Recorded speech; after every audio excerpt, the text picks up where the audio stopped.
బాలయ్య బాబు ఇట్లా ఫ్రెండ్స్కి ఇట్లా ఫోన్లు చేస్తూ ఎన్నిసార్లు నేను నన్ను కలిస్తే బాలయ్య గారిని అమ్మ నాన్న బాగున్నారా అంటాడు. మా ఇంట్లో వచ్చి ఒక్కరోజు ఆయన ఉంది, ఒకే రోజు అమ్మ కూర్చొని పెట్టింది, ఆయనకి టిఫిన్ పెట్టింది, నెయ్యి వేసి పెట్టింది అమ్మ.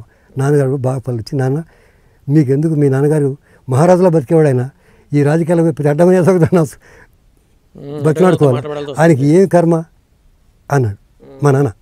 అంటే బాలయ్య నాకు తెలియదు బాబాయ్ గారు అన్నాడు. మీకెందుకులే పిల్లలకి, మీరు తినండి పోండి. అంటే చాలా రాయల్గా మాట్లాడారు మా నాన్న కూడా, ఒక రైతు కదా ఆయన, అట్లా అన్నారన్నమాట.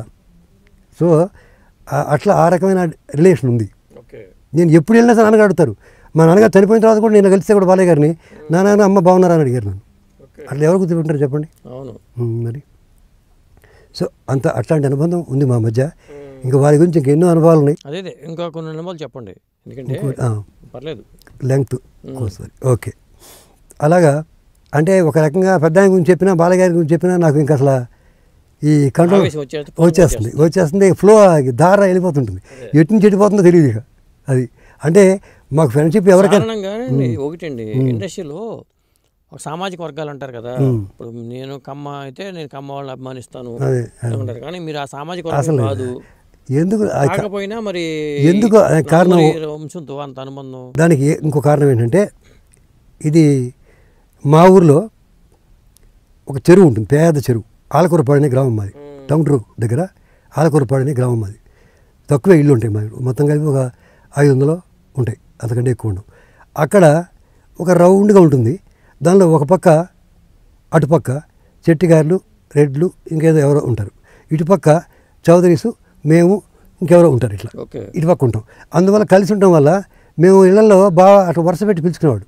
మా నాన్న కూడా మరిపూడి జాలయ్య, మా నాన్న ఫ్రెండు, మరిపూడి జాలయ్యని బావా అని పిలిచేవాడు, ఆయన కూడా మా నాన్న బావా అని పిలిచేవారు, బావా అనుకునేవాడు. సో ఇళ్లలో కూడా మేము అన్నయ్య అట్లా కలిసిమెలిసి, ఒక వేరేలాగా లేదు, వేరే కులం లాంటిది అలవాటు లేదు మాకు, కలిసిమెలిసే ఉండేవాళ్ళం.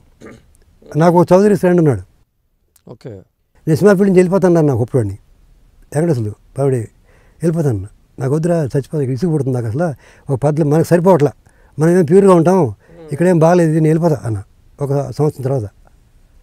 వాడు ఏమన్నా తెలుసా, నువ్వు వెళ్ళొద్దురా, నేను మా నాన్న కూడా కొడుకు కదా, మాకు 30 ఎకరాల పొలం ఉంది కదా, నువ్వు సింహాపూడిలో ఎన్నాళ్ళైనా ఉండు, నీకేం సంపాదించలేదు అనుకో, నా ఆస్తిలో సగం నీకు ఇస్తా అన్నాడు నన్ను. అంటే వాడు ఇచ్చాడు లేదా కాదు అన్నాడు కదా, చెప్తున్నా. అటువంటి అనుబంధం ఉంది మా మధ్య, ఉంటే వల్ల తెలియకుండానే అది అట్లా క్యారీ అయింది. రాజుగారి ఇంట్లో, రాజుగారి దగ్గర పనిచేసినప్పుడు కూడా రాజుగారు ఎన్టీఆర్ గారు అన్నదమ్ముల, ఎన్టీఆర్ స్వయంగా చెప్పారు, మా త్రివిక్రమరావు ఎలాగో మా రాజుగారు కూడా నాకు తమ్ముడే అని మీకు ఇంతకుముందు చెప్పాను. రాజుగారు ఇంట్లో భీష్మ అవార్డు పేదది పెట్టుకున్నాడు, ఎదురుకుండా లైట్లు వేసి. ఇంకోటి ఏంటి, భీష్మ అవార్డు పెట్టుకోవాలా, భీష్మ అవార్డు ఏమో లోపల పెట్టాడు, ఎన్టీఆర్ అవార్డుని ఏమో పేద గేట్లో పెట్టాడు, ఆయన పేద ఎత్తున పెట్టాడు.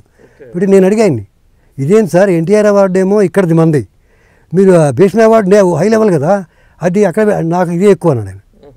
నాకు అన్నగారితో అనుబంధమే చాలా గొప్పది వాటికంటే కూడా అని చెప్పాడు ఆయన. చెప్తున్నా, అంత అనుభవం ఉండటం వల్ల, డివిఎస్ సంస్థగా ఉండటం వల్ల, పెద్ద ఆయన నేను వచ్చినప్పుడు కూడా తారకమ్మ గారు ఫోన్ చేసినప్పుడు, ఆ వివి రాజు మంచివాడు, పిల్లగాడు కుర్రాడు, మన డివిఎస్ రాజు గారి కంపెనీలో పనిచేశారు, దూరంగా ఉంటే కష్టమని మా దగ్గర పెట్టుకున్నాం అన్నారు కదా. ఒకే రూమ్లో పెట్టుకుంటారండి ఆ స్టేచర్ ఉన్నవాళ్ళు, ఎట్లా మర్చిపోతాం చెప్పండి. అది అటువంటి అనుబంధం ఉండటం వల్ల మనం మర్చిపోలేకున్నాను నేను.